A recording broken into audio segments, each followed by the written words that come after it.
आपल्या मंचावर उपस्थित आमचे प्रदेश अध्यक्ष रवींद्र चव्हाण साहेब, आपल्या जिल्ह्याचे पालकमंत्री गणेश नाईक साहेब, त्यांच्यानंतर आपले ज्येष्ठ नेता बापजी सर आणि इथे उपस्थित सर्व आपले प्रमुख कार्यकर्ता आणि इथे उपस्थित आमचे भारतीय जनता पार्टी 27 उमेदवार, हात वरती करून दाखवा उमेदवार नगरसेवक होणार 3 तारीखला सर्व. सर एक शायरी पासून सुरू करतोय. माननीय देवेंद्र जी, धानू की मिट्टी में आपका स्वागत खुले दिल से करता हूँ. धानू की मिट्टी पे आपका स्वागत खुले दिल से करता हूँ. आपके कदमों से हमारी आशाओं को नई रोशनी मिलती है. आपके कदमों से हमारी आशाओं को नई रोशनी मिलती है. धानू की धरती पर आज फिर एक मुकाबला खास है. धानू की धरती पे फिर एक मुकाबला खास है. एक तरफ पूरा गठबंधन और एक तरफ भरत राजपूत के साथ बीजेपी की आवाज है.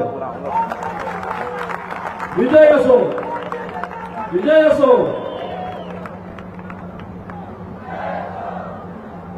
विजय असो.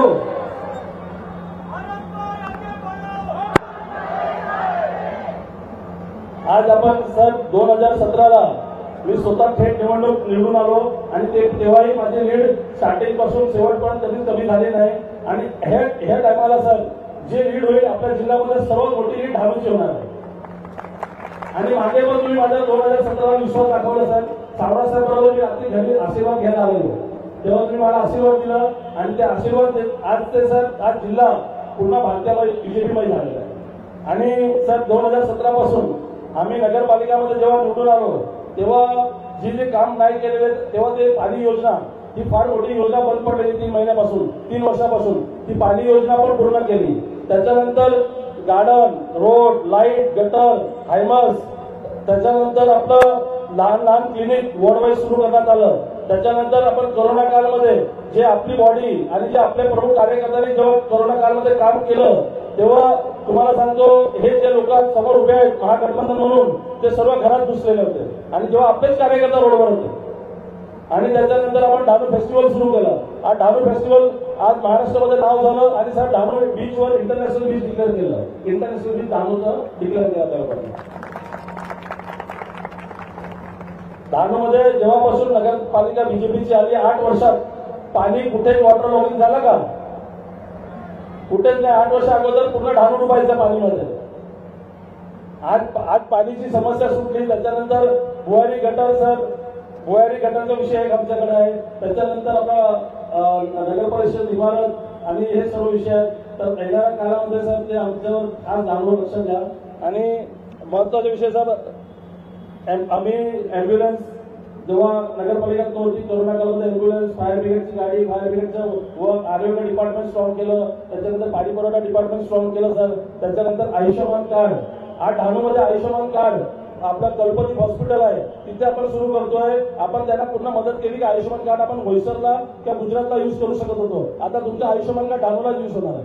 तर त्याच्यामध्ये पण तुम्हाला भरपूर फायदा होणार आहे.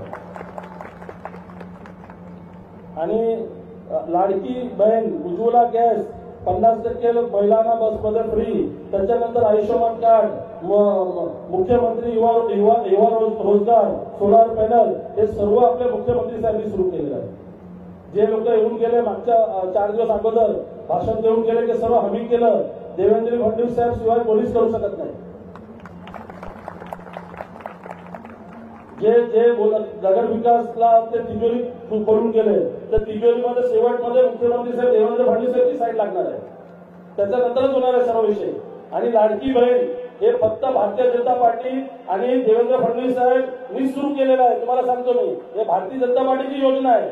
दुसऱ्या पक्षाची योजना आहे ते येऊन बोलून गेले की आम्ही केलं. हे सर्व जे केलेलं आहे आपल्याकडे समोर बसले देवेंद्र फडणवीस साहेबांनी केलेलं आहे. मनापासून हात वरती घेऊन त्यांच्या मनापासून आभार व्यक्त करावा. त्याच्यानंतर साहेब आमची मागणी जी आहे नगरपालिका येणार UDCPR लागू करणे, ग्रीन झोन 91 नोटिफिकेशन कमी करणे, त्याच्यानंतर टुरिझम डेव्हलपमेंटसाठी जरा गती करण्यात देण्यासाठी शेतकरी व्यापारी वर्गासाठी जगा उपलब्ध एपीएमसी मार्केटसाठी उपलब्ध करून देणं आमच्यासाठी. भुयारी गटर, धानू नगर परिषदमध्ये सर्व समाजासाठी घरकुल योजना लागू करणे, धानू आपलं क्रीडा संकुल जगा उपलब्ध करून करणे, वाढीव पाणी पुरवठा योजना लागू करणे, एक्वा कल्चरला एक्वा टुरिझम मध्ये कन्वर्ट करणे, गुजरात व राजस्थान जाणारी ट्रेनची मॅक्झिमम स्टॉपेज धानोला व्हायला पाहिजे, कारण सर स्टॉपेजच होते आमच्याकडे पालघरला नाहीतर विरारला होते. तर इकडे पण ती आणि उपजिल्हा रुग्णालय श्रेणी वाढ सुधारणा करण्यात येणे. त्याच्यानंतर आपला समुद्र किनाऱ्याकडे सतीपाडा ते दुबारपाडा आगरपर्यंत संरक्षण भीत बांधणे सर, ते 40-50 कोटीचं स्कीम आहे. कारण ते सर दरवर्षी गाव डुबतात तिकडे, तर ते लवकर केलं तर आपला तिकडच्या किनारपट्टीच्या लोकांना भरपूर फायदा होईल. सर गौशालासाठी जागा उपलब्ध करून देणे.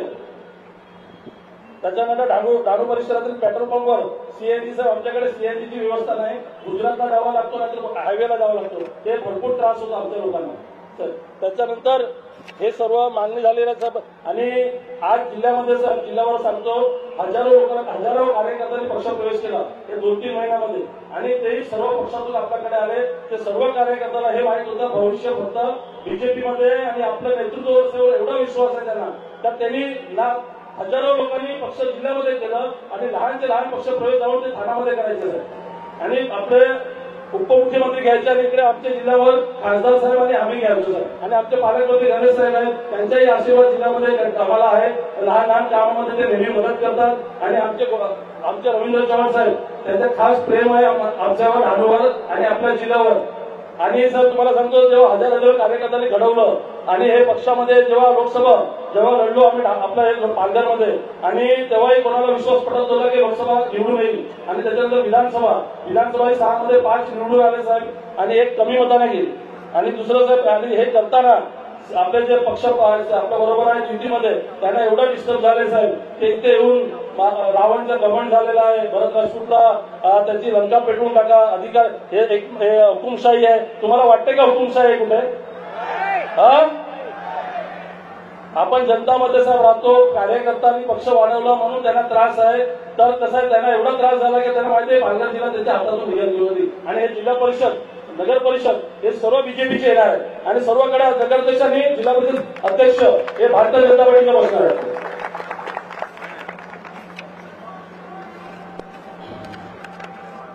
आणि सर जाताना फक्त एवढं एक परत सायरी बोलून जातोय, मुकाबला चाहे कितना बड़ा हो, पर फैसला जनता का साफ है. एक तरफ पूरा गठबंधन और एक तरफ भरत राजपूत का विश्वास है. जय हिंद, जय भारत.